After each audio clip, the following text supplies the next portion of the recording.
And another $10 here. Said it last time, VR. Need a longer theatrical run. Yep. No streaming 1 year. That's a hard one. That's a lot. Yeah. Until PVOD and physical is put out. 90 days for pay and another 30 for physical. Well, some of them have done that, and they've done well. We saw that with Top Gun. MI7 did really well with its PVOD and physical side. I'm pretty sure. I have to go back and remember the numbers, but this is part of the issue like with France.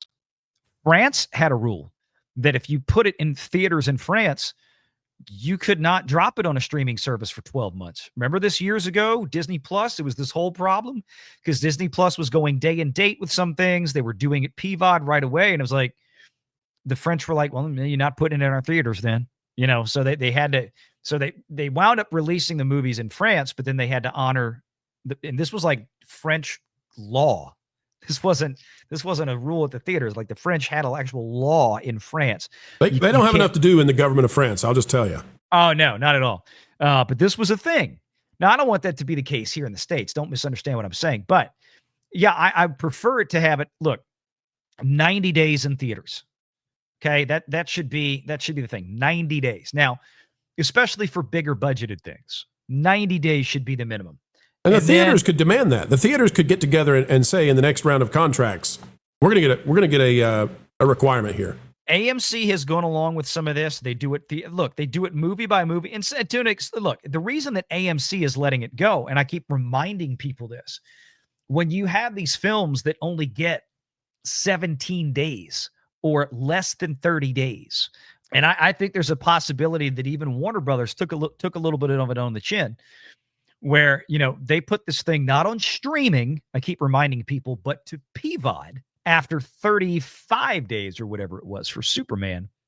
They may have taken a little bit of a pinch on their return from the box office for doing that. Oh, but they had to get it out before Peacemaker because that was a real family-friendly kind of piece of streaming content. Come on, James Gunn. Come on, just shut up, man.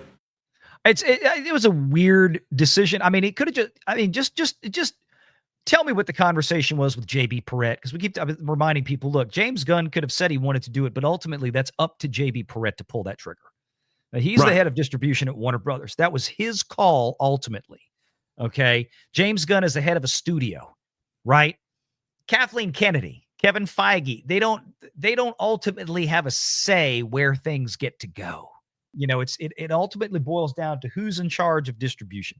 Well, from here on, anytime it's about Superman, if James Gunn is speaking instead of Mr. Cornsweat, it's a mistake. He needs to be talking instead of James Gunn.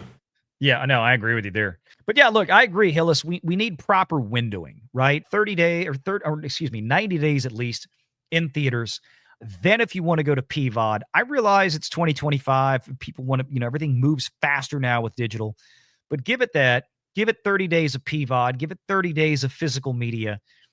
And then, month or two after that. I mean, I don't know if you're not going to get to a year before something's on streaming, maybe with rare exception, but certainly you could at least window this out to where you're about at 6 months before it gets to streaming. Make sure you're subscribed to Valiant Renegade and join us every Sunday at 6 p.m. Eastern for the live show.